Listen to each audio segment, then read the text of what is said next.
Screen কি দেখা যাচ্ছে? Yes sir. আমরা শুরু করার আগে আসলে তোমাদের কনসেপ্ট গুলো ক্লিয়ার হয়েছে কিনা একটু বোঝা দরকার। এটা আমাকে একটু বড় দেখে প্রথমে কয়েকজন যে কনডেনসেশন যেটা আমরা করেছি, কনডেনসেশন দুই ধরনের বলেছিলাম, মনে আছে কারো? কি বলতে হবে? দুই ধরনের condensation. Yes sir, film condensation আর ড্রপ ওয়াইজ কন্ডেনসেশন। ফিল্মটা ড্রপ ওয়াইজের পার্থক্যটা কি? স্যার ফিল্ম ওয়াইজটা হচ্ছে যে ওখানে থেকে যাবে, আর ড্রপ ওয়াইজ কন্ডেনসেশন হচ্ছে যেটা নিচে চলে আসবে এন্ড ওইটাতে 10 টাইমস হায়ার এই হিট ট্রান্সফার হয় ফিল্ম থেকে। ঠিক আছে, তার মানে সারফেসে যেটা হচ্ছে সেটা হচ্ছে যে সারফেসটাকে ওয়েট করবে না, তার না? এটাই তো বলা হয়েছিল। থাকবে না, থাকবে, তার মেইন কারণ হচ্ছে যে সেটা সারফেসটাকে সে ওয়েট করবে, অথবা ওয়েটেড হবে অথবা ওয়েটেড হবে না, ভিজবে অথবা ভিজবে না, আমরা যেটা একটা ফিলিং বলি। ঠিক আছে, তাই তো নাকি? Yes sir. গেল এটা। আচ্ছা, বয়েলিং এর ক্ষেত্রে আমি জাস্ট একটু অন্য একজন বলবো, যদি ইভাপোরেশন আর বয়েলিং এর দুটো পার্থক্য। স্যার বলবো? হ্যাঁ বলো, শিওর।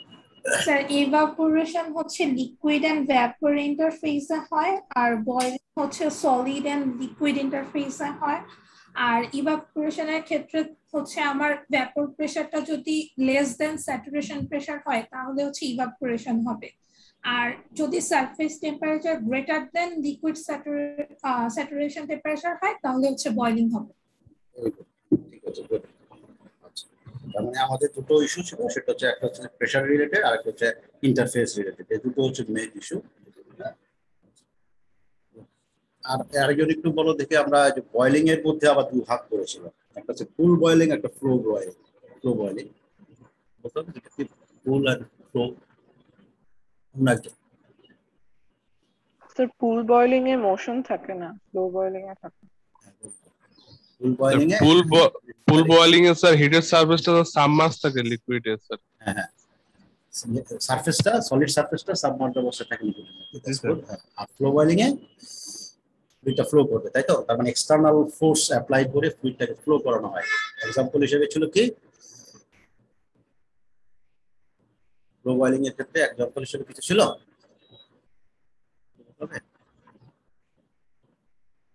ফুল বয়েলিং আর ফ্লো বয়েলিং এর এক্সাম্পল বলতে হবে। রোল 10 রোল 10 আচ্ছা, তুমি তো পারবে বলতে? ফুল বয়েলিং এর এক্সাম্পল কি ছিল? স্যার আমাদের নরমালি বাসা বাড়িতে যেভাবে পানি গরম করি ওটা। হ্যাঁ, জাস্ট রাইট, এই তো সিম্পল। হ্যাঁ, বাসা বাড়িতে যেভাবে পানি গরম করা হয়। Flow boiling sir water tube boiler. Water tube, very good. তাহলে ওয়াটার টিউব বয়লার, আমরা দুটো টিউব বয়লার তো তোমরা জানো, দুই ধরনের আমরা বয়লার টিউব বলি, একটা হচ্ছে ওয়াটার টিউব, একটা হচ্ছে ফায়ার টিউব। ওয়াটার টিউবের মাধ্যমে টিউবের মধ্যে দিয়ে ওয়াটার যাচ্ছে, তার পাশে হিট থাকবে, সো পানিটা গরম হবে বা ভ্যাপার হবে সেটা। লাস্ট কোয়েশ্চেন, সেটা হচ্ছে যে তোমার বয়েলিং এর ক্ষেত্রে আমরা চারটা রিজিম বা দেখেছি কার্ভের মধ্যে। চারটা রিজিম কি কি নামগুলো অন্তত বলি, তারপর আমরা পারবে নামটা। লাস্ট ক্লাস আমরা দেখেছি চারটা রিজন বলেছিলাম। রিজন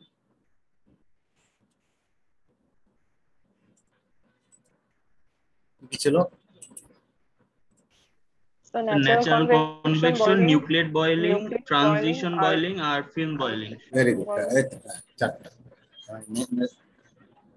কনভেকটিভ যেটা সেটা একটা, তারপর নিউক্লিয়েট বয়েলিং ছিল, আরেকটা ছিল ট্রানজিশন, আরেকটা ছিল লাস্টে ফিল্ম বয়েলিং। আমরা লাস্ট ক্লাসে মেইনলি দুটো বলেছি, আজকে আমরা বাকি দুটো বলবো, তার সাথে সাথে আরো কিছু ইস্যু থাকবে সেগুলো বলবো, তারপর আজকে লেকচারটা একটু শর্ট হবে, শেষ করে দেবো। নেক্সট ক্লাস আমরা পরের চ্যাপ্টারে যাবো, আজকে লেকচারটা কম্পারেটিভলি ছোট হবে। আমরা এই কার্ডটা লাস্ট ক্লাসে আমরা এটা মেনলি ডিসকাস করেছি, পরীক্ষার জন্য খুব ইম্পর্টেন্ট একটা টপিক এইখান থেকে। ঠিক আছে, এখানে অনেক কিছুই যেহেতু আছে, হয়তো পুরো জিনিসটা না থাকলেও কিছু অংশ অবশ্যই এই কার্ভ রিলেটেড বা এই বয়েলিং রিলেটেড আমাদের কিছু না কিছু ইনফরমেশন বা কোশ্চেনের মধ্যে থাকবে। আমরা বলেছি যে তিনটা জোন বলেছিলাম, তার মধ্যে একটা হচ্ছে নিউক্লিয়েট ন্যাচারাল কনভেকশন বয়েলিং যেটা, সেটা nucleate boiling, transition boiling and film boiling. এর মধ্যে নিউক্লিয়েট বয়েলিং এর মধ্যে আবার দুটো জোন আছে আলাদা, একটা এ থেকে বি এবং একটা বি থেকে সি। আমরা যেটা বলেছিলাম যে যখন এখানে এই প্রথম থেকে যখন শুরু হয় তখন জাস্ট যে টেম্পারেচারে যখন এক্সেস হওয়া শুরু হয় তখন এটা বয়লিং হচ্ছে, সেটা শুধুমাত্র ন্যাচারাল বয়লিং এর মাধ্যমে হচ্ছে। এবং এ থেকে বিতে যখন যায় তখন দেখা যায় যে নিউক্লিয়েট সাইড ক্রিয়েট হচ্ছে এবং সেটা ভ্যাপার বা বাবল ক্রিয়েট করছে এবং সেটা কিছু দূর গিয়ে সেটা ভ্যানিশ হয়ে যাচ্ছে। এটা আস্তে আস্তে র্যাপিডলি বাড়তে থাকবে, গ্রোথ হবে, এক পর্যায়ে গিয়ে সেটা ম্যাক্সিমাম হবে, দেন এটা ডিক্রিজ করবে। আমরা আজকে সি থেকে ডি শুরু করবো। আমরা বি থেকে সি বা এ থেকে বি এটা আমরা আরেকটু দেখে নেই। এই নিউক্লিয়েট বয়লিংটা আবার শুরু করি কেটে। আমরা গতকাল ভিডিও করেছি, সেটা হচ্ছে এ থেকে সি এবং the first bubble start from point A। প্রথম বাবলটা তুমি সেখানে দেখবে। ব্যাপার যেটা as the temperature increases the nucleate side increases, তুমি সেটা জানো, এবং the curve moves from A to C সেটা আমরা বলেছি। এখন এখানে দুটো ভাগ যেটা বলেছি সেটা একটু মেনলি এমফাসাইজ করা। এ থেকে বি এই জায়গাটাকে লেখা আছে আইসোলেটেড বাবলস। আইসোলেট মানে তুমি দেখবে যে ডিসক্রিট অবস্থা একটা একটা করে তৈরি হচ্ছে এবং সেটা ভ্যানিশ হয়ে যাচ্ছে, ঠিক আছে। when bubbles form on the heated surface, it starts to separate from the surface and within a short time it dissipated in the liquid। তার মানে বাবলটা ক্রিয়েট হলো আইসোলেটেড বাবল একটা দুটা সংখ্যায়, এবং সেটা হওয়ার পরেই সেটা সারফেস থেকে ডিটাচ হয়ে যাবে। ডিটাচ হয়ে কিছু দূর যাওয়ার পরে, উপর দিকে কিছু দূর যাওয়ার পরে শর্ট টাইমের মধ্যে সে আবার ডিসিপেট হয়ে ভেঙে যাবে এবং সেটা লিকুইডের মধ্যে আবার সেই হিটটা সে ছেড়ে দিচ্ছে। এই জায়গাটাকে বলা হচ্ছে আইসোলেটেড বাবল। এবং দ্য স্পেস যেটা হলো মানে বাবল যখন উঠছে তার স্পেসটা আশেপাশে যে লিকুইড থাকবে সেটাকে ফিল আপ করবে। তো এভাবে হিট ট্রান্সফারটা আস্তে আস্তে পারবে, ঠিক আছে। এখানে সেই জন্য এটা বলা হয়েছে this agitation is responsible to increase the heat transfer coefficient in this region. তার মানে এই যে বাবলটা উপরে উঠলো তার ওই জায়গা খালি জায়গাটা আশেপাশে যে লিকুইডটা এসে জমা পড়লো তার মাধ্যমে হিট ট্রান্সফার রেটটা বাড়ছে। আমাদের কার্ভটা যেহেতু এ থেকে বি হয়ে সি তে যাচ্ছে, উপরের দিকে যাচ্ছে, তার মেইন কারণ হচ্ছে এটা, ঠিক আছে। এরপরে আমরা এ থেকে বি যাওয়ার পরে বি থেকে সি তে যদি এটা বলা হচ্ছে যে কন্টিনিউয়াস কলাম অফ ভ্যাপার। তার আগেরটা ছিল আইসোলেটেড বাবল, এ থেকে বি, আর বি থেকে সি আমরা বলছি কন্টিনিউয়াস কলাম অফ ভ্যাপার বা বাবল। এখানে বলছে once the temperature of the heated surface further increases the number of nucleation site increase. মানে অনেক জায়গায় অনেক লোকেশনে তুমি এই ধরনের বাবল ক্রিয়েশন সাইট দেখতে পাবে, অনেক জায়গায় হচ্ছে। এবং this bubbles move up from the surface to the free surface. তার মানে একেবারে সারফেস সলিড থেকে শুরু করে একেবারে ফ্রি সারফেস পর্যন্ত টপে চলে আসবে। এবং তারপর বলা হচ্ছে and break up and release the vapour content, মানে সেটা অ্যাটমসফিয়ারে সে ছেড়ে দিচ্ছে, ঠিক আছে। এই জায়গার মধ্যে জিনিসটা যেটা হচ্ছে যে the large heat flux is obtained due to the liquid entrainment and evaporation। তার মানে যেহেতু এই হিটটা আলটিমেটলি এনভায়রনমেন্টে চলে যাচ্ছে এবং তার জায়গায় নতুন করে লিকুইড আসতেছে, এই জায়গাতে বলা হচ্ছে large heat flux is obtained, ঠিক আছে। এবং সেটা কি দুটো ইস্যুতে আমরা এখানে বলেছি, একটা হচ্ছে যে লিকুইড এনট্রেনমেন্ট হবে এবং ইভাপোরেশন হবে সারফেস থেকে, ঠিক আছে, এই জায়গাটা। এখন মেইন যে পয়েন্ট হচ্ছে সেটা হচ্ছে সি পয়েন্টে। সি পয়েন্টটা কি? সি পয়েন্টে আমরা বলেছি যখন টেম্পারেচার বাড়তেছে মানে ডেল্টা টি এক্স যেটা আমরা বলছি সেটা যখন বাড়তেছে, আমরা এ থেকে সি তে যদি চিন্তা করি ডেল্টা টি যখন বাড়তেছে তখন হিট ফ্লাক্স বাড়তেছে, তারটা উপরের দিকে যাচ্ছে। এবং that means delta T X যদি ইনক্রিজ করে তাহলে ইভাপোরেশন হচ্ছে, তার মানে লিকুইড থেকে ভ্যাপার হয়ে যাচ্ছে। But at the rate of the bubble formation is high, it covers the heated surface. তার মানে আমরা যেটা বললাম নিউক্লিয়েশন সাইট বাড়বে, তার মানে আমাদের সলিড সারফেসের উপর যে জোনগুলো তৈরি হবে, নিউক্লিয়েশন সাইট যেগুলো তৈরি হবে, এগুলো সংখ্যায় অনেক বেশি হবে এবং সেটা টোটাল সারফেসটাকে সে কভার করবে। As the rate of bubble formation is high, it covers the heated surface. The surface-টাকে সে কভার করলো and it becomes difficult for the liquid to come in contact with the heated surface। মানে সে যেহেতু vapour একটা liquid zone তৈরি হয়ে গেল সারফেসের উপরে, তার মানে উপরে যা আশেপাশে যে লিকুইডটা আছে সেটা ওই সারফেসের কন্ট্যাক্টে আসতে পারছে না, মাঝখানে ট্র্যাপ হিসেবে লিকুইড ভ্যাপার রয়ে গেছে, সরি বাবল রয়ে গেছে। এই কারণে যেটা হবে হিট ফ্লাক্সের যে রেটটা সেই রেটটা ডিক্রিজ করবে। So the heat flux increase at lower rate just before the C, ultimately C gets the maximum. আমরা সেক্ষেত্রে সি এর মানটা ম্যাক্সিমাম হবে। এর পরবর্তী যেটা হবে সি কমা শুরু করবে এবং সি পয়েন্ট এসে ম্যাক্সিমাম পাবে। এবং এখানে যেটা বলা হচ্ছে যে যেহেতু লিকুইড ভ্যাপার হয়ে বাবল হয়ে সেটা সারফেসে যদি থাকে, সলিড সারফেসের উপর থাকে, এবং তখন আশেপাশের লিকুইডটা সেই সারফেসের সাথে কন্ট্যাক্ট আসতে পারবে না, তাতে হিট ফ্লাক্সটা কমা শুরু হবে। কিভাবে কমা শুরু হবে? Lower rate. আমরা এখানে বলছি লোয়ার রেট, তার মানে যে রেটে যে বাড়তে ছিল সেটা আস্তে আস্তে গ্র্যাজুয়ালি কমা শুরু করবে, এক পর্যায়ে গিয়ে সে ম্যাক্সিমাম হয়ে সে আমাকে তারপর আবার ডিক্রিজ করা শুরু করতে, এই যে পয়েন্টটা যেটা ম্যাক্সিমাম যে পয়েন্টটা পাবো সেটাকে আমরা বলছি সি। ঠিক আছে, কথা এতটুকু। এই সি পয়েন্টটাকে আমরা বলছি ক্রিটিক্যাল অথবা ম্যাক্সিমাম হিট ফ্লাক্স, যেটা আমরা লাস্ট ক্লাসে বলেছিলাম যে ওয়াটারের জন্য প্রায় 1 megawatt per metre square Q maximum heat flux, যেটা আমরা বলছি। ঠিক আছে, nuclear boiling is most desirable boiling reason বিকজটার কারণ হচ্ছে যেটা যেটা বললাম, সেটা high heat transfer can be achieve with relatively small value of delta T. Small value of delta T, তার মানে আমরা এই ডেল্টা টির মানটা অল্প হলেও আমরা হিট ফ্লাক্সটা বাড়াতে পারছি, আমরা হিট ফ্লাক্সটা বাড়াতে পারছি। এটাই হচ্ছে সবচেয়ে বড়। যেমন তোমরা থার্মোডাইনামিক্সে পড়ে আসছো, আমার যতটুকু মনে পড়ে তোমাদের সাদা পড়ানোর কথা, হ্যাঁ, সেখানে আমরা যে কার্ভগুলো দেখি থার্মোডাইনামিক্সে, আমরা এই যে স্যাচুরেশন কার্ভের পরে আমরা যখন সুপার হিটেড করি, সুপার হিটেড করে আমরা কেন সুপার হিটেড করলাম, কেন আমরা সুপার হিটেড করলাম? সুপার হিটেড করে এই যে জায়গাটা আমরা যে পরিমাণ এক্সেসিভ দিচ্ছি, তোমরা এক্সার্জি নিশ্চয়ই পড়েছো, এক্সার্জি অ্যাভেলেবল এনার্জি যে সাবজেক্টটা থার্মোডাইনামিক্সে, সেই এক্সার্জি নিশ্চয়ই পড়েছো। সেখানে আমাদের এই জিনিসগুলো আছে যে আমরা সেক্ষেত্রে সামান্য টেম্পারেচার বাড়াতে পারলে যে পরিমাণ ওয়ার্ক ডান হয়, হ্যাঁ, সেটা হচ্ছে অনেক। হ্যাঁ, যেটা মনে করো সাপোজ তুমি, আমি তোমাকে যদি এভাবে বলি যে তোমাকে পানির টেম্পারেচার দেওয়া আছে 70 ডিগ্রি, তুমি 70 ডিগ্রি থেকে 10 ডিগ্রি বাড়াচ্ছ, তো 10 ডিগ্রি বাড়ালে 80 হবে। এই ক্ষেত্রে এই 10 ডিগ্রি বাড়ানোতে তোমার যে পরিমাণ ওয়ার্ক ডান তুমি পাবা, তুমি যদি 120 থেকে যদি 130-এ করো, তোমার সেই জন্য তোমার ওয়ার্ক ডানটা আরো বেশি হবে, কারণ এনার্জি কন্টেন্ট হবে অনেক বেশি। ঠিক আছে, তো এটাই অন্যভাবে এখানে যদি বলা যায়, সেটা হচ্ছে যে এখন টেম্পারেচার, অল্প টেম্পারেচারে তুমি অনেক বেশি হিট ফ্লাক্স গেইন করছো, এই জিনিসটা তুমি অ্যাচিভ করা সম্ভব। সেই জন্য নিউক্লিয়ার বয়েলিংটা ইম্পর্টেন্ট। ঠিক আছে, নিউক্লিয়ার বয়েলিংটা ইম্পর্টেন্ট, যেহেতু আমরা অল্প টেম্পারেচার বাড়ানোতেই আমরা হিট ফ্লাক্সটাকে বাড়াতে পারছি। ঠিক আছে, এই জায়গাটায় আমাদের ইন্ডাস্ট্রিয়াল অ্যাপ্লিকেশন অনেক জায়গায় এটার ইউজটা বেশি, এবং এখনো অনেক জায়গায় এটার রিসার্চের কাজ চলছে। যাই হোক, আমরা আজকে সি পয়েন্ট থেকে ডি পয়েন্টে যাবো। সি থেকে ডি পয়েন্টটা আমি আবার ফিগারে যদি দেখাই, সি থেকে ডি পয়েন্টটা কোথায়,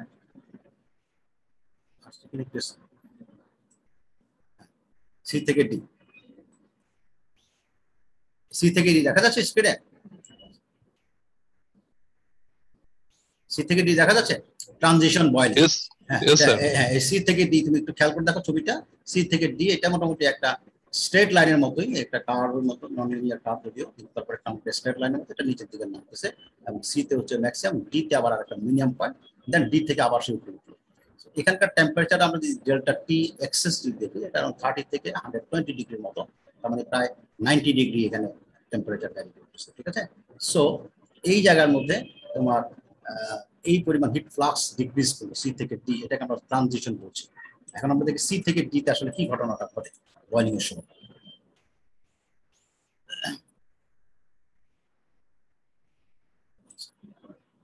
সি থেকে ডি, এই যে ট্রানজিশন বয়েলিং।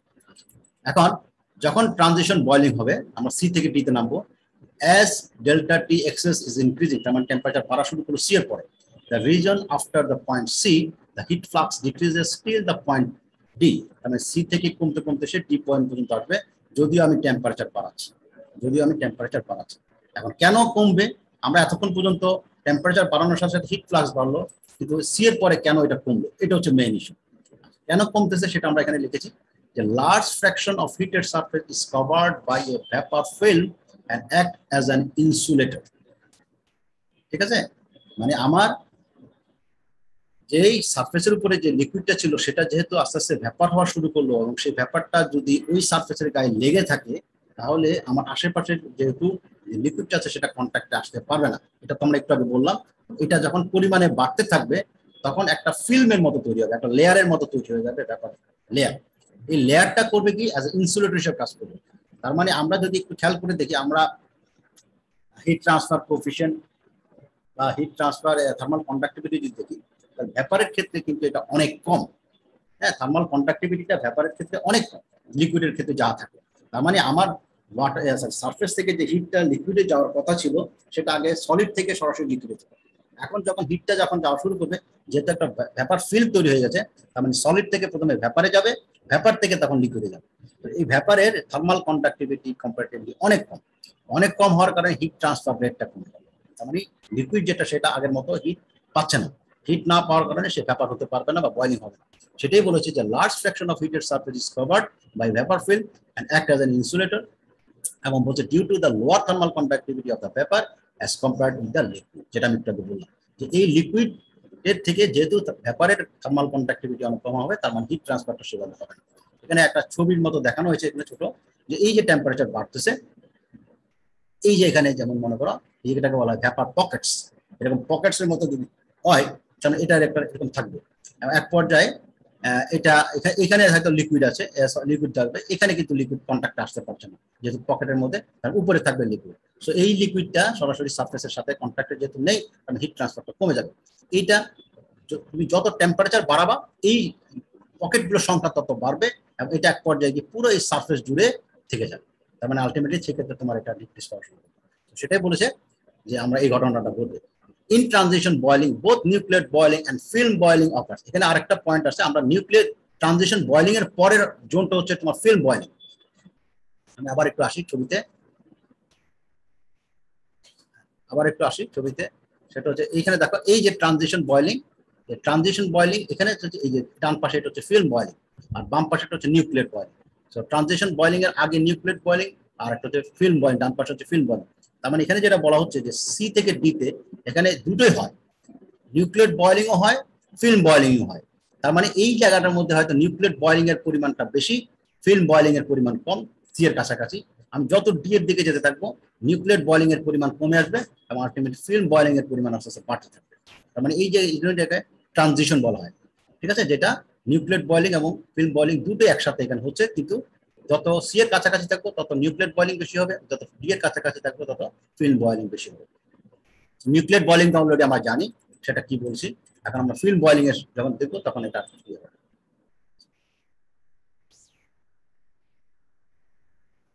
তো আমরা এটা এখানে আসছিলাম, এখন আমরা বলছি যে in transition boiling the both nucleate boiling and film boiling occur at point D, nucleate boiling is completely replaced by a film boiling. তার মানে ওই ডি পয়েন্টে যখন সে আসলো তখন নিউক্লিয়েট বয়লিং আর থাকলো না, নিউক্লিয়েট বয়লিংটা পুরো মানে বাদ চলে যাবে এবং সেক্ষেত্রে রিপ্লেস হবে কি দিয়ে, ফিল্ম বয়লিং দিয়ে। This zone is also called unstable film boiling region. তার মানে এই ট্রানজিশন জোনটাকে আমরা অনেক সময় আনস্টেবল ফিল্ম বয়লিং বলা হয়, যেহেতু লেয়ারটা আস্তে আস্তে গ্র্যাজুয়ালি তৈরি হতে থাকে, সেজন্য আনস্টেবল ফিল্ম বয়লিং রিজন বলে। ঠিক আছে, এতটুকু ক্লিয়ার কিনা একটু বলো। Yes, sir. তাহলে আমরা ট্রানজিশন, এটা অনেকটা তুমি এভাবে চিন্তা করতে পারো, আমরা যেমন ল্যামিনার ফ্লো আর টার্বুলেন্ট ফ্লো চিন্তা করি। ল্যামিনার ফ্লো এবং টার্বুলেন্ট ফ্লো তো খুব ডিস্টিংগুইশ একটা ক্যারেক্টারিস্টিক, আমরা জানি যে ল্যামিনারতে এই হয়, টার্বুলেন্সে এই হয়, কিন্তু এর মাঝখানে যখন সে ল্যামিনার থেকে টার্বুলেন্টে যখন শিফট করা শুরু করে তখন কিন্তু আমাদের ট্রানজিশন জোনটাই হচ্ছে সবচেয়ে ক্রিটিক্যাল। এইটার জন্য কোনো এক্সাক্ট সলিউশন নেই, কোথাও নেই, ঠিক আছে, কারণ এখানে দুটো জিনিসই একসাথে কভার করে, কিছুটা এটা কিছুটা ওইটা। আমি ল্যামিনার এবং টার্বুলেন্ট এখানেও একই অবস্থা, একদিকে নিউক্লিয়েট বয়লিং ওইদিকে ফিল্ম বয়লিং, সো দুটোই যেহেতু রোল প্লে করে তার মানে এটার সলিউশন বের করা টাফ হয়ে যায়। হ্যাঁ, তো এটা হচ্ছে ট্রানজিশন জোন, যেটা তখন একটা থেকে আরেকটা শিফট হচ্ছে তখন। এরপর আমরা ফিল্ম বয়লিং দেখি, তার মানে বিয়ন্ড পয়েন্ট ডি, তার মানে ডি পরে যা, তার মানে পরে যা যতটুকু থাকবে সেটাকে আমরা বলছি ফিল্ম বয়লিং। এখানে আর অন্য কিছু নেই। এখানে কি হয়, in this region heat transfer is completely covered by a continuous stable vapour film. তার মানে এই অবস্থা ডি পয়েন্টে যখন আসলো তখন আমরা 100% শিওর হয়ে যাই যে ওই সারফেসের উপরে, সলিড সারফেসের উপরে পুরোপুরি ভেপার ফিল্ম তৈরি হয়ে গেছে, কমপ্লিটলি কন্টিনিউয়াস স্টেবল, এবং এই ব্যাপারটা এখানে থেকে যাবে, এটা কন্টিনিউয়াস এখানে থেকে যাবে এবং এটা লেয়ার তৈরি হয়ে গেছে, এটা আর উপরে যাচ্ছে না। সো লিকুইড যেটা আছে সেটা ওই সারফেসের কন্ট্যাক্টে কোনোদিন আসবে না, এরকম একটা সিচুয়েশন হয়ে যাবে, সেটা তখন এটাকে আমরা বলছি film. So in this region the heated surface is completely covered by a continuous stable vapor film. তার মানে ওই সারফেসটা টোটালি লিকুইড ভ্যাপার দ্বারা, একটা ফিল্মের দ্বারা এটা এনক্লোজ হয়ে গেল, তার মানে লিকুইড কোনোভাবে ওই সারফেসের মধ্যে আসতেছে না। The heat flux is minimum at point D, যেহেতু সে আসতে পারতেছে না লিকুইডটা কন্ট্যাক্টে, তার মানে এই ক্ষেত্রে হিট ট্রান্সফারটা রেটটা অবশ্যই কম হবে এবং হিট ফ্লাক্সটা কম হচ্ছে।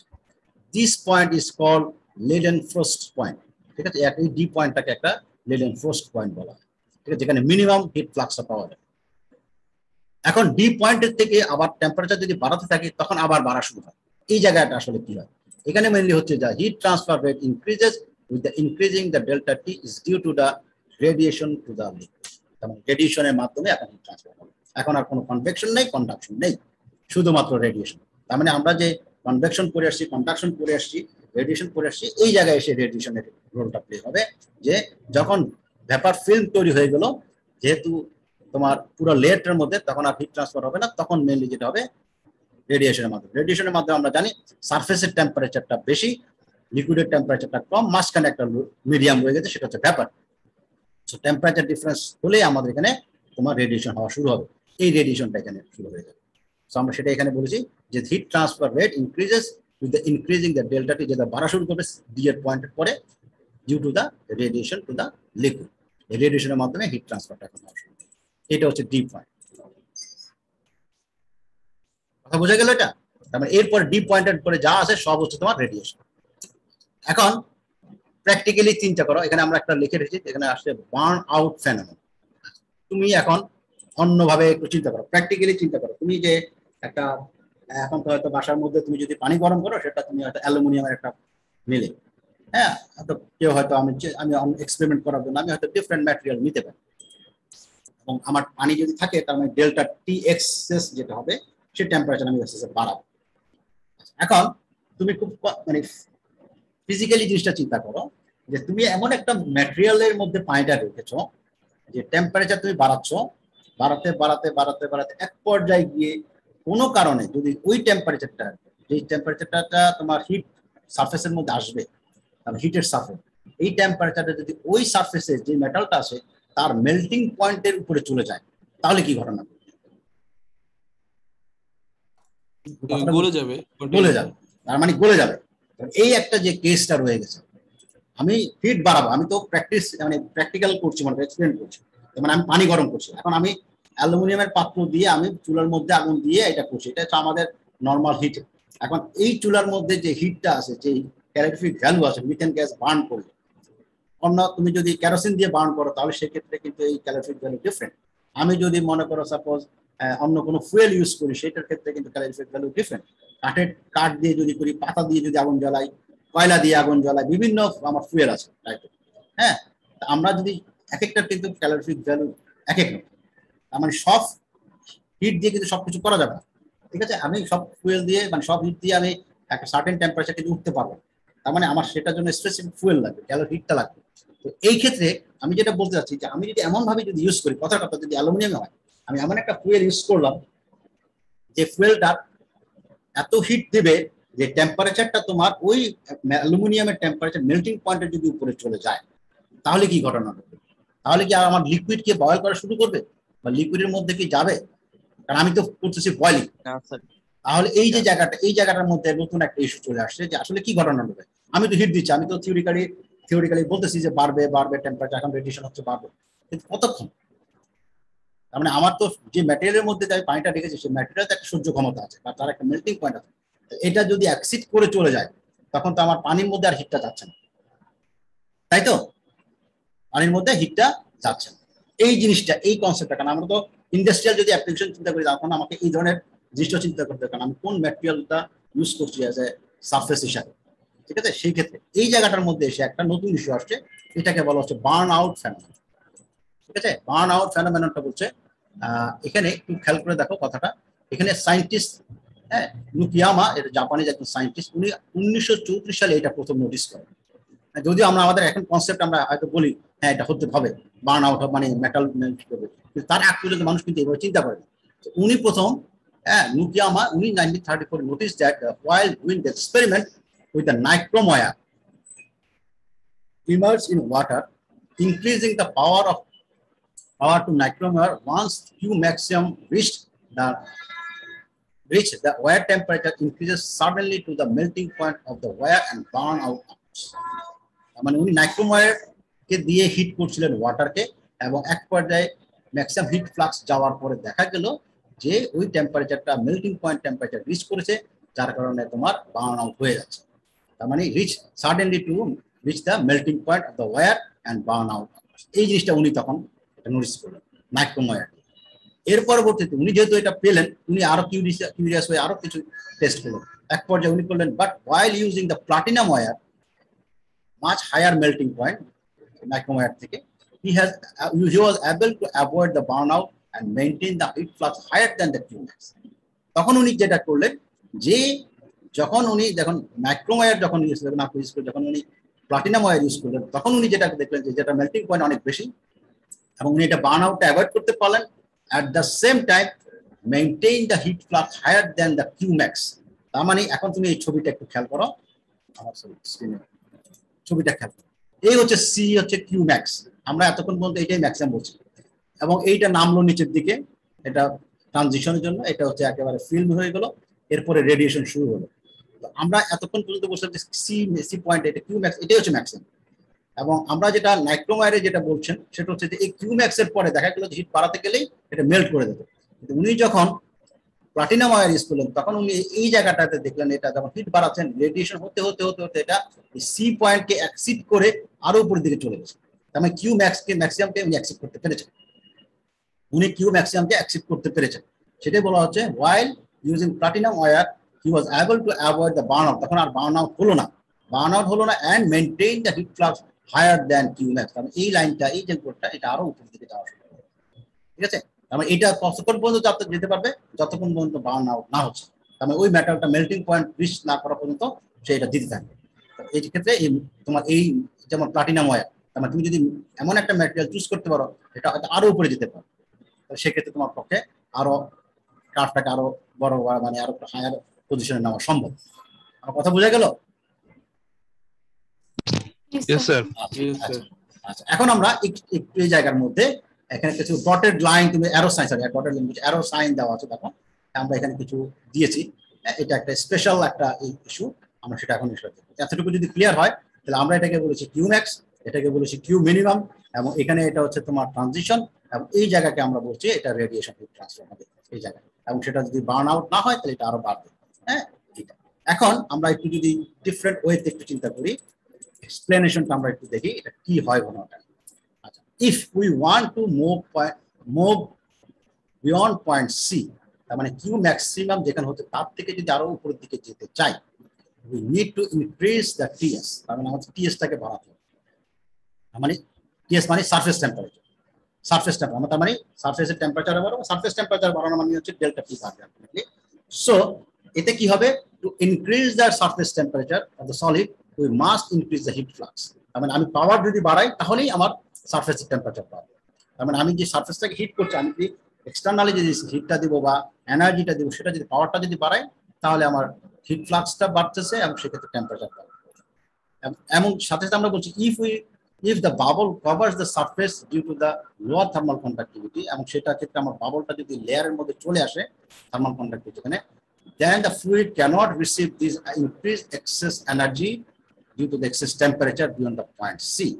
তার মানে আমি এখানে এই কার্ভটাতে আবার যদি আসি, আমি এখানেই আসলাম, সি পয়েন্টে আসলাম, এখন আমি ডেল্টা টি বাড়াচ্ছি, ডেল্টা টিটা বাড়াচ্ছি। তা আমরা যেটা বলতে চাচ্ছি যে এই জায়গার মধ্যে আমি যদি এই কিউ ম্যাক্সটা যদি বাড়াতে চাই তাহলে আমি ডেল্টা টিটা বাড়াবো, আর ডেল্টা টি বাড়াতে গেলে আমি এক্সটার্নালি যদি কিছু এনার্জি এডিশনালি যদি দেই তাহলে এই সি পয়েন্টের পরে এই ডেল্টা টিটা বাড়লো, সারফেস টেম্পারেচার বাড়লো। সারফেসের টেম্পারেচারটা যদি বাড়ে তাহলে সেক্ষেত্রে এই বাবল যেগুলো আছে বা যে লেয়ার যেটা আছে সেটা তো তোমার কভার করে ফেলবে লো থার্মাল পাবে। তার মানে সেক্ষেত্রে যে তুমি লিকুইড যেটা আছে সেই লিকুইডের মধ্যে কিন্তু হিটটা যাচ্ছে না, লিকুইডের মধ্যে সেই হিটটা যাচ্ছে না, কারণ আমি সারফেসের টেম্পারেচার বাড়াচ্ছি। হ্যাঁ, আমার ডেল্টা টিএস এর মানটা বাড়তেছে, কিন্তু আমার সেই হিটটা লিকুইডের মধ্যে ট্রান্সফার হচ্ছে না বিকজ অফ দ্য ফিল্ম। তার মানে হচ্ছে the fluid cannot receive the increase energy at an excess temperature just point C. C এর পরে আমি যদিও হিট দিচ্ছি এক্সট্রা, কিন্তু লিকুইড ফর্ম হওয়ার কারণে সেটা সি পয়েন্টের পরে সেখানে ওই লিকুইডের মধ্যে হিটটা যাচ্ছে না বিকজ অফ দ্য ফিল্ম, মানে liquid vapour film. As the transfer of this energy to the liquid is reduced, causing to increase the surface temperature. যেহেতু হিটটা ট্রান্সফার করতে পারতেছে না, ইন দ্যাট সেন্স সারফেসের টেম্পারেচার বাড়তেই থাকবে, এবং হিটটা ট্রান্সফার হচ্ছে না। So reducing the temperature to the fluid, তার মানে ডেল্টা টিএস এর পরিমাণ বাড়ে, যেটা আমি এখন বললাম যে যেহেতু আমি হিটটা দিচ্ছি সারফেসে কিন্তু সারফেস থেকে ট্রান্সফার হয়ে লিকুইডে যেতে পারছে না, তার মানে সারফেসের টেম্পারেচারটাই শুধু বাড়তে থাকে, শুধু সারফেসের টেম্পারেচার বাড়বে, লিকুইডের টেম্পারেচার কিন্তু বাড়তেছে। লিকুইডের টেম্পারেচার যদি না বাড়ে, সারফেসের টেম্পারেচার যদি বাড়তে থাকে, তাহলে সেক্ষেত্রে যেটা হচ্ছে যে it continues till the temperature reaches to a point at which it no longer rise and the heat transfer of the fluid is steadily. তার মানে এখানে এই ছবিতে দেখা যাচ্ছে, এই যদি আমি আসি, এই যে টেম্পারেচারটা বাড়লো, আমি হিট বাড়াচ্ছি, ডেল্টা এস টিএস এর পরিমাণ বাড়তেছে, ফ্লুইডের মধ্যে কোনো হিট যাচ্ছে না এবং অল অন এ সাডেন এই হিটটা একটা জাম্প করবে, তার মানে এক পর্যায়ে গিয়ে সেটা জাম্প করবে। ঠিক আছে, এই আমি কিন্তু এই দেখো কিউ ম্যাক্স কিন্তু এখানে সেম, কিউ ম্যাক্স সেম আমি দিচ্ছি, এবং আমার যেহেতু ডেল্টা এই যে এটা আমরা কিন্তু টিএস বলছি, তো টিএস এর পরিমাণ একটা আস্তে আস্তে বাড়তে এই জায়গাটা তারপরে গিয়ে বাড়া শুরু করে। এই জায়গাটায় একটা স্পেশাল কেস হয়ে যায় যদি তোমার টেম্পারেচার যদি লিকুইডের মধ্যে যদি ট্রান্সফার না হয়, তখন দেখা যায় সাডেন জাম্প ইন টেম্পারেচার, কিছুক্ষণ একইভাবে থেকে একটা টেম্পারেচার হয়ে তারপরে সে বাড়া শুরু করে। এই জায়গাটা তখন আমরা স্কিপ করছি, এই জায়গাটা টোটাল স্কিপ হয়ে যাচ্ছে নিচের অংশ। তার মানে আমি আবার ক্লিয়ার করে কথাটা বলি, তুমি এখন এক্সপ্লেন করছো তোমার অ্যালুমিনিয়াম একটা পটের মধ্যে, এখন আমি যদি কোনোভাবে এটাকে এনশিওর করতে পারি যে আমার হিটটা আমি সারফেসে দিচ্ছি কিন্তু হিটটা লিকুইডের মধ্যে যাচ্ছে না, তার মানে কি হবে, সারফেসের টেম্পারেচার বাড়বে, এভাবে বাড়তে থাকবে, তার মানে টেম্পারেচার বাড়তে তার মানে আমি এই জায়গার ক্ষেত্রে এই হিট ফ্লাক্স যেটা সেটা আমি অ্যাভয়েড করলাম, টেম্পারেচার সাডেনলি এটা জাম্প করে তারপর সেখান থেকে হিট ফ্লাক্স বাড়া শুরু। এই যে কমাটা, এই কমাটা হচ্ছে না, কারণ আমি এডিশনালি কিন্তু হিট ফ্লাক্স দিচ্ছিলাম, তার কারণে সারফেস টেম্পারেচার বাড়ছে। সো এই ক্ষেত্রে এই গ্রাফটা পাওয়া, এই যে অ্যারো সাইন দিয়ে যেটা দেওয়া আছে এটা এখানে বলা হয়েছে যে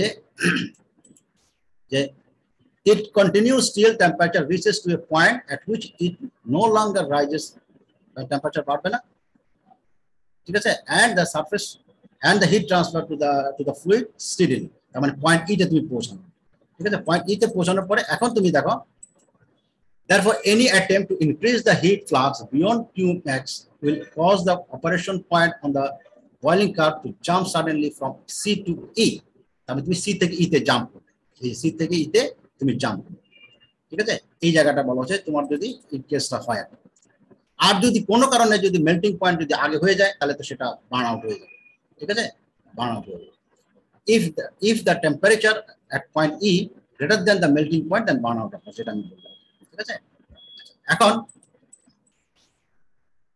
so an attempt to increase the boiling heat flux beyond the critical value, that means C point এর কথা বলেছে, often causes to increase the temperature of the heating element to jump suddenly to a value that is above the melting point and results burn out। তার মানে তুমি যদি কোনোভাবে চেষ্টা করো যে আমি হিট দিব, এক্সেস আলাদাভাবে পাওয়ার দিচ্ছি, পাওয়ার দিয়ে হিটটাকে বাড়াচ্ছি সারফেসের মধ্যে, এক পর্যায়ে বার্ন আউট হতে পারে যদি মেল্টিং পয়েন্টটা ওই টেম্পারেচার চেয়ে কম হয়।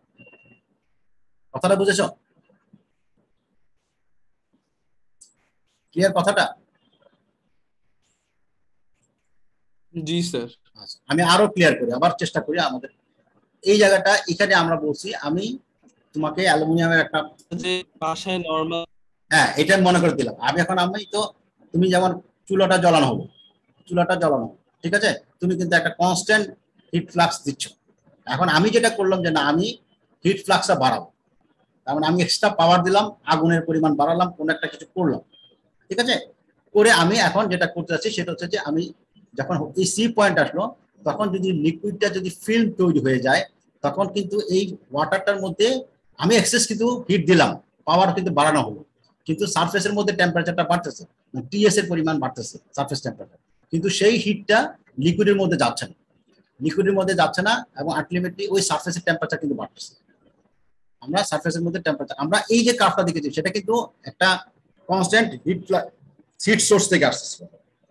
এখন কিন্তু আমরা হিটটাকে বাড়াচ্ছি, মানে সোর্সটাকে বাড়ানোতে হবে কি টেম্পারেচারটা, সারফেসের টেম্পারেচার বাড়তেছে কিন্তু লিকুইডের মধ্যে এই হিটটা যাচ্ছে না। সো আলটিমেটলি হবে কি এই টেম্পারেচারটা বাড়তেছে, এবং আমার কিন্তু যে পরিমাণ হিট ফ্লাক্স ছিল, যে সারফেস থেকে যে পরিমাণ হিটটা তোমার লিকুইডে যাচ্ছিল সেটা দেখা যাচ্ছে কনস্ট্যান্ট থাকতেছে। এক পর্যায়ে এটা এই সারফেস টেম্পারেচার কনস্ট্যান্ট থেকে এরপরে গিয়ে তোমার এই ফ্লাক্সটা বাড়া শুরু, এই জায়গাটার কথা বলছি। মানে আমি নর্মাল যে রান্না করছি বা চুলা চালানো হচ্ছে বা যেভাবে আমরা হিট করছি সেক্ষেত্রে যেটা হচ্ছে যে আমার একটা কনস্ট্যান্ট হিট সোর্স থেকে হিট আসছে। এখন আমরা যেটা করলাম যে একটা এডিশনাল হিট সোর্স দিয়ে ওই টেম্পারেচারটা বাড়ালাম, শুধু বাড়তেছে কার টেম্পারেচার, সারফেসের টেম্পারেচার, আমার এই হিটটা কিন্তু লিকুইডে যাচ্ছে না, সেই ক্ষেত্রে এই ঘটনাটা ঘটতেছে। আমি কথাটা কি বুঝাতে পেরেছি? Yes sir. তো এই জিনিসটা একটু ভালো মতো খেয়াল করবে। নরমালি এটা কেন যায় না, মানে কিভাবে ঠেকানো হয় যে লিকুইডে যাবে না? না, লিকুইডে যাচ্ছে, কিন্তু যে রেটে যাওয়ার কথা সেটা যাচ্ছে না, সেটা বলছি। যাচ্ছে এই যে এটা না গেলে তো এই যে কিউ তো এটা তো থাকছে, এই যে এটা কনস্ট্যান্ট হয়ে যাচ্ছে না, তাহলে কিছু যাচ্ছে কিউ মানে লিকুইডে যাচ্ছে, কিন্তু যে রেটে যাওয়ার কথা সেটা যাচ্ছে না। এটা তো রেট, আমরা তো এই যে ওয়াট পার মিটার স্কয়ার আমরা বলছি এখানে, এটা তো এই যে এখানে একটা স্লো হয়ে গেছে, আমরা বলবো না এখানে স্লো হয়ে গেছে, তারপর যেটা কনস্ট্যান্ট হয়ে যাচ্ছে, তার মানে একটা কনস্ট্যান্ট ভ্যালু হয়ে যাচ্ছে, মানে সলিড সারফেস থেকে লিকুইড এটা কনস্ট্যান্ট হয়ে গেছে, ঠিক আছে? এটা এটা বলো। এই জিনিসটা একটু ভালো, এই ফিগারটা একটু ভালো মতো বার্ন আউট ফেনোমেননটা ভালো মতো পরীক্ষার জন্য দেখবে এবং ক্লিয়ার করার চেষ্টা করবে। এগুলো কি কোনো স্পেশাল ল্যাবে ভাবে করা যায় নাকি এরকম নরমাল বাসা বাড়িতেও অ্যাক্সিডেন্টলি এই বয়লিং এর টাইম এগুলো? না না, এক্সপেরিমেন্ট করা যায়, এগুলো অবশ্যই এক্সপেরিমেন্ট করা যায়, এক্সপেরিমেন্ট করে করে এই কার্ভ তো তোমার এক্সপেরিমেন্ট, তোমাকে যে আমরা বললাম তো তোমাদের সিনিয়র যারা আছে অনেকে এক্সপেরিমেন্ট এই কার্ভটাই তৈরি করেছে, এই কার্ভটাই তৈরি করেছে। যে এখানে তোমার এইখানে তোমার মনে করো প্রথমটা তো ন্যাচারাল কনভেকশন, তারপরে আমরা এ থেকে শুরু করে বি থেকে শুরু করে সি তে, তো তুমি এটা ইজিলি কার্ভটা বের করতে পারো। তুমি ওয়াটার জন্য বের করো, তুমি মিথানলের জন্য বের করো, তুমি ইথানলের জন্য বের করো, এক একটা কার্ভ হয়তো একটু ডিফারেন্ট শেপের হয়, ঠিক আছে? তুমি দেখলে যে কার্ভটা এখন এখানের মধ্যে বহু রকমের আছে, এখন তো তোমার হিট ট্রান্সফার এনহ্যান্সমেন্টের দরকার, তাই এখন তুমি যেটা করলো সারফেস যেটা আছে, আমি যেটা বললাম যে সারফেসটা আমরা প্লেন সারফেস বলি, একটা পাতিলের মধ্যে তুমি যে সারফেসটা প্লেন, হ্যাঁ, কিন্তু আমি এখানে কিছু একটা সারফেস টেক্সচার চেঞ্জ করলাম, টেক্সচার চেঞ্জ করে আমি দেখতে পাচ্ছি যে কার্ভটা কি আসলে এরকম হয় নাকি ডিফারেন্ট হয়। তো তুমি খুব ইজিলি আমার সারফেসটা যদি আমি ডিফারেন্ট টেক্সচার নিয়ে যাই, হ্যাঁ, তখন তুমি হয়তো বলতে পারবে স্যার প্লেন সারফেসের ক্ষেত্রে কার্ভটা হয়তো এরকম, কিন্তু আমি যদি এখানে বাম্পি শেপ করি বা গ্রুপ করি বা ওয়েভি শেপ করি বা অন্য কোনো স্পাইক বা কোনো একটা ম্যাটেরিয়াল বা রাফনেস যদি চেঞ্জ করি, তখন কার্ভটা হয়তো ডিফারেন্ট হচ্ছে। তাহলে সেই ক্ষেত্রে হিট ট্রান্সফার রেটটা বাড়লো বা কমলো হোয়াট এভার, তুমি সেই ক্ষেত্রে তো তুমি হয়তো মনে করো না আমি আবার 2 ধরনের এক্সপেরিমেন্ট করতে যাচ্ছি, 3 ধরনের এক্সপেরিমেন্ট, একটা অ্যালুমিনিয়াম দিয়ে করবো, একটা কপার দিয়ে করবো, একটা মাইল স্টিল দিয়ে করবো, একটা স্টেনলেস স্টিল, হোয়াট এভার, বিভিন্ন ম্যাটেরিয়াল দিয়ে তুমি পানি গরম করে দেখতে পাচ্ছ কি হয় সেটা, তোমাকে হিট ফ্লাক্স দেখতে হবে। তো বহু রকমের ইস্যু আছে, বহু রকমের ইস্যু এখনো মানুষজন কনসিডার করছে যে এই জিনিসটা কিভাবে আরো ভালো মতো বেটার আন্ডারস্ট্যান্ডিং করা যায়, ঠিক আছে? হিট ট্রান্সফার যেটা সেটা এনহ্যান্স করে, কারণ আমি বললাম না এখানে আমরা একটু একটু দেখলাম যেখানে সামান্য ডেল্টা টি বাড়ানো মানে হিট ফ্লাক্স অনেক বেড়ে যাচ্ছে, কারণ তুমি হিট ট্রান্সফারটা অনেক বেশি দিতে পারছো, সেটা কোথায় আরো বেশি হবে সেটা তোমার বের করা যাবে না, কোন কারণে বের হচ্ছে বা আমি বাড়তেছে বা কোন সারফেস দিলে আরো বেটার রেজাল্ট পাওয়া যাবে, সেটা আমি তো এই ধরনের অনেক রিসার্চ চলতেছে, অনেকে তো মনে করো যে এক্সপেরিমেন্টই করেন, ঠিক আছে? তুমি যদি আমি যদি একটু অন্যভাবে তোমাকে বলি, বয়লিং তুমি তো সবাই, আমরা আসলে সবাই দেখি আর কি, কিন্তু অত অনেকে ওভাবে খেয়াল করি না। তুমি মনে করো সাপোজ তুমি একটা ফ্রাই প্যানের মধ্যে 1 ফোঁটা পানি দিলে, তো এখন পানিটা দেওয়ার পরে পানিটা আসে, এরপরে তুমি আগুন জ্বালালে, এরপরে আগুন জ্বালানোর পরে এটা আস্তে আস্তে আস্তে তুমি এটা একটা ড্রপলেট পানির ফ্রাই প্যানের মধ্যে ছিল, আগুন জ্বালানোর পরে এটা হিট হতে হতে কি হলো, এটা ইভাপোরেট হবে। এটা কিভাবে হয় তুমি যদি একটা ক্যামেরা দিয়ে ভিডিও করে দেখো এটার স্টেজ গুলো দেখবে যে একটা ডিফারেন্ট। আবার ফ্রাই প্যানটা একদম টোটালি গরম 100 পানি, তুমি যেভাবে হিটেড করেছো সেটাই করেছো রান্না করার আগে মনে করি, এখন তুমি এখানে একটা ড্রপলেট পানি দেবে, তাহলে কি হবে? আচ্ছা, তুমি হয়তো বললো স্যার এইখানে এই এসে হয়, আবার তুমি দেখবে যে কিছু কিছু ক্ষেত্রে দেখবে যে পানি দিচ্ছ ঠিকই কিন্তু পানিটা ছিঁড়ে যাচ্ছে, মানে গরম ফ্রাই প্যানের মধ্যেই পানিটা দিলে সেখান থেকে এটা আবার দেখা গেল যে ছোট ছোট ড্রপলেট, টিনি ড্রপলেট হিসাবে সেটা আবার ভেঙে যাচ্ছে, ভেঙে গিয়ে সেটা আবার আস্তে আস্তে ভ্যাপা হয়ে গেল। আবার তুমি দেখবে যে পানি যেভাবে দিচ্ছ তেল দিলে হয়তো ঠিক একই রকম ঘটনা ঘটছে না, তেলের মধ্যেও বিভিন্ন রকম আছে। তার মানে বিভিন্ন ফ্লুইডের ক্ষেত্রে এই ফেনোমেনন গুলো একটু ডিফারেন্ট হয়ে যায়, তার বিভিন্ন ফ্লুইডের প্রপার্টিজ বলো, সারফেস টেনশন বলো, ভিসকোসিটি বলো, ডেনসিটি বলো, আনআনসার্টেনিটি যেসব আছে সবগুলোর জন্য একটু একটু ডিফারেন্ট। সো তুমি যদি এখন দেখতে চাও যে আমি পুল বয়েলিং কিভাবে হয়, সেই পুল বয়েলিং এর মধ্যে নিউক্লিয়েট বয়েলিং কিভাবে হয়, আমি টেম্পারেচারটা যে ডেল্টা টি পরিমাণ এই পরিমাণ বাড়ে তখন কিভাবে এটা ইভাপোরেট করে, আরো যদি ডেল্টা টি পরিমাণ বাড়ে তাহলে সেক্ষেত্রে কি করে সেটা, ঠিক আছে? যেমন আমরা একটা খুব কমন রিসার্চের একটা অংশ হচ্ছে, যেমন মনে করো আমরা যদি এভাবে চিন্তা করি যে আমি একটা হিটেড সারফেস মানে একটা হিটেড এনভায়রনমেন্ট, আমরা একটা উপর থেকে যদি ড্রপলেট ফেলি, খেয়াল করো উপর থেকে আমি একটা ড্রপলেট ফেলবো, ড্রপলেট কিভাবে পড়ে ওইটা মোটামুটি আমরা সবাই দেখি বা বুঝি বা জানি, বৃষ্টি পড়তে আমরা দেখি বা এরকম কল থেকে পানি পড়তেছে সেটাও আমরা দেখি, হ্যাঁ, এটা নর্মাল টেম্পারেচার। কিন্তু যদি রুমের টেম্পারেচার যদি বয়লিং পয়েন্টের টেম্পারেচার বেশি থাকে, মনে করেন এমন একটা রুমের মধ্যে ওয়াটারটাকে তুমি ড্রপলেট আকারে ফেললা যে রুমের টেম্পারেচার 120 ডিগ্রি 150 ডিগ্রি টেম্পারেচার, তাহলে ড্রপলেটটা কি হবে? তাহলে ড্রপলেটটা তো পড়তে পড়তে এটা ইভাপোরেট করে যাবে। তাহলে তার এই ইভাপোরেশনের প্রসেসটা কি হচ্ছে, ড্রপলেটের শেপটা কি হচ্ছে, সেই কোন জায়গা থেকে ইভাপোরেশন শুরু হলো, তার সময় লাগতেছে কতটুকু, হ্যাঁ, শেপগুলো কি, এই যে জিনিসগুলো, এগুলো কিন্তু অনেক ক্ষেত্রে এখনো অজানা।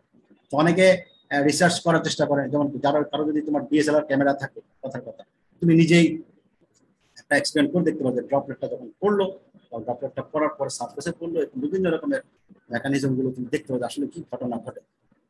ঠিক আছে, এই ধরনের অনেক ইস্যু তুমি নিজেই মানে কিউরিসিটি থেকে করতে পারো, এটা কোনো আলাদাভাবে বলার দরকার নেই। ঠিক আছে, যেমন তোমরা ড্রপলেট যদি বলি, আমরা ড্রপলেটের কথা যদি একটা ড্রপলেট তুমি একটা সারফেসে ফেলবে, এক ফোঁটা পানি একটা প্লেটের মধ্যে ফেলবে বা ফ্লোরের মধ্যে ফেলবে, তোমার ফ্লোরটা যদি তুমি পলিশ থাকে বা তুমি যদি বুঝতে পারো যে সারফেসে ড্রপলেটটা পরে কি হয়, একটা ড্রপলেট পড়লো সেটা পরে আবার কিন্তু ছোট ছোট ছোট টিনি ড্রপলেট হয়, সেটা চারিদিকে ছড়াবে, এটা একটা।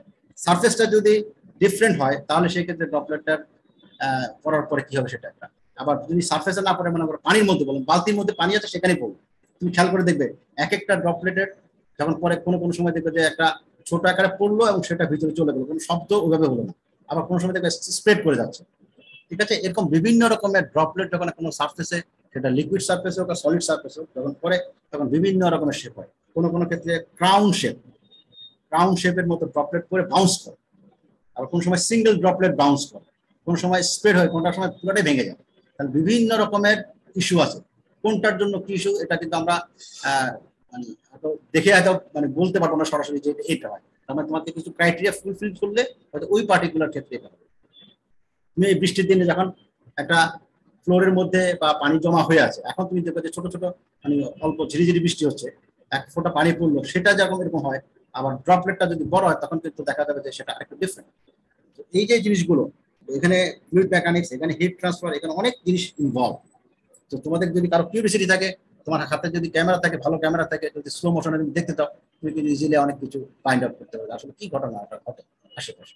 এবং সেক্ষেত্রে তুমি তোমার নিজস্ব আইডিয়া চিন্তা করে এটাকে কিভাবে কি করা যায় হয়তো অনেক কিছু করতে, অনেকে করে, তোমাদের মতো স্টুডেন্ট যারা অনেকে আছে যেগুলো কিউরিওসিটি থেকে অনেক কিছু করে, হাতের কাছে অনেক জিনিসই আছে, চেষ্টা করলে একটা জিনিস বের করে তারপরে চেষ্টা করে আরো এটাকে ইমপ্রুভ করা যায়। তো যাই হোক, এটা আমি এমনি একটা এক্সাম্পল হিসেবে বললাম। তো তোমরা হয়তো দেখতে পারো যে একটা ফ্রাই প্যানের মধ্যে হিটেড করে সেখানে যদি আমি পানি দেই, পানি অল্প দিলে কি হয়, একটা ড্রপলেট আকারে দিলে হয় বেশি, কি হয় বড় একটা ড্রপলেট দিলে কি হয়, সেটা বয়লিং করাটা ব্যাপারটা কিভাবে হয়, এবার যে চারিদিক থেকে শুরু হয়,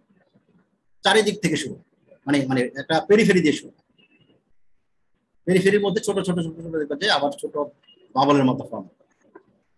ঠিক আছে, আমরা যেমন ইভাপোরেশন বলেছি, তুমি কনসেপচুয়ালি চিন্তা করো ইভাপোরেশন, আমরা সবাই তো একটু বললাম, আমরা গতকালকে ক্লাসেও বললাম, যেমন তুমি তো চা কফি তো খাও, তাই না? সবাই কফি খাও বা চা খাও, কফি এক ফোঁটা তোমার একটা সাদা কাগজের মধ্যে তুমি ফেলে দেখো, একটা ফ্লোরের মধ্যে একটা সারফেসের মধ্যে ফেলে রাখো, 10 মিনিট 20 মিনিট 1 ঘন্টা পরে দেখো কি এটা শুকিয়ে গেছে। ঠিক আছে, কিন্তু শুকানোর পরে কি হয়, এটার একটা দাগ লেগে থাকে, তুমি ভালো মতো খেয়াল করে দেখবা দাগটা কিন্তু ডিফারেন্ট, চারিদিকে বাউন্ডারি বরাবর, পেরিফেরি বরাবর ছোট ছোট ছোট পার্টিকেল জমা হয়, থাকে, মাঝখানটা স্মুথ আর বর্ডারটা একটু রাফ। তার মানে এখানে কি হচ্ছে যে কফির যে পার্টিকেল গুলো আছে সেগুলো আস্তে আস্তে স্প্রেড হয়ে পেরিফেরির দিকে যাওয়ার চেষ্টা করে। সেটা কিন্তু মানে আমরা, সে তো যে জায়গায় ছিল সেই জায়গায় থাকার কথা ছিল, ফ্লুইডের মোশনের কারণে সে ওই ছোট ছোট পার্টিকেল গুলো, ন্যানো সাইজের পার্টিকেল গুলো, এগুলো আস্তে আস্তে স্প্রেড করা শুরু করে, এবং করে সে ওই বর্ডার লাইন বরাবর, সারফেস টেনশনের উপর বেসিস করে সে এর এজ বরাবর বা বর্ডার পেরিফেরি বরাবর সে চলে আসে। এইটাকে স্পেশাল একটা নামেও ডাকা হয়, তুমি হয়তো অনেকে জানো, এটাকে বলা হয় কফি রিং। ঠিক আছে, এই যে ন্যাচারাল ফেনোমেনা, যে একটা লিকুইড ঠিক আছে, তার মধ্যে পার্টিকেল আছে, কিন্তু পার্টিকেল মাঝখানে থাকতেছে না, সে স্প্রেড হয়ে চারিদিকে চলে গেল। এই ধরনের জিনিস তুমি হয়তো আশেপাশে অনেক কিছুই দেখো, কিন্তু হয়তো আমরা অবজার্ভ করি না, খেয়াল করি না, কিন্তু এখান থেকে অনেক কিছু বের করা সম্ভব ন্যাচারালি যেটা হয়, আমরা হয়তো জানিও না, অনেক আমার আশেপাশে অনেক কিছু ঘটনা ঘটছে, আমরা হয়তো কেউ খেয়ালও করি না, বুঝিও না, বা জানার চেষ্টাও করি না, যার কারণে এগুলো অনেক জিনিস অজানা থাকে। কিন্তু দেখা যাবে যে কিছুদিন পরে তোমাদের মতো বা আমাদের মতো কেউ একজন সেটা হয়তো টেস্ট করলো যে হ্যাঁ এটা এরকম, তখন উনি চেষ্টা করলেন, রিসার্চ করলেন, ফাইন্ড আউট করলেন যে এই কেন এইটা, ঠিক আছে। তো তোমার এই ধরনের একটা ফিলিংস বা মাথার মধ্যে একটা সবসময় থাকা উচিত, আমি একটু দেখি আমার আশেপাশে কি হয়, তোমার এটা বোঝার চেষ্টা করি। বোঝার চেষ্টা করতে গেলেই দেখবে যে তোমার মাথার মধ্যে অন্য কিছু ঢুকবে, যে এটা কেন হলো, কিভাবে হলো, কি থেকে আসলো। তখন তোমার সেক্ষেত্রে উৎসাহ থাকলে তুমি ভালো কিছু কাজ হয়তো বের করতে পারবে। ঠিক আছে, ঠিক আছে। ভালো রিসার্চের জন্য ভালো ছাত্র এসেনশিয়াল না, কিউরিসিটিটা হলো আসল, মনের মধ্যে জানার আগ্রহ, জান এটা আশেপাশে এটা হলো কিভাবে হলো। ভালো ছাত্র এত ইম্পর্টেন্ট না, তোমার মেইন জিনিসটা হচ্ছে যে তোমার কিউরিসিটি, ফাইন্ড আউটের, আমি কতটুকু জানার চেষ্টা করছি, অজানাকে জানা, এটা বলে। ঠিক আছে, আজকে তাহলে এই পর্যন্ত রাখতে চাই। আর কোনো কোশ্চেন আছে এই যে আপনি পড়ালাম?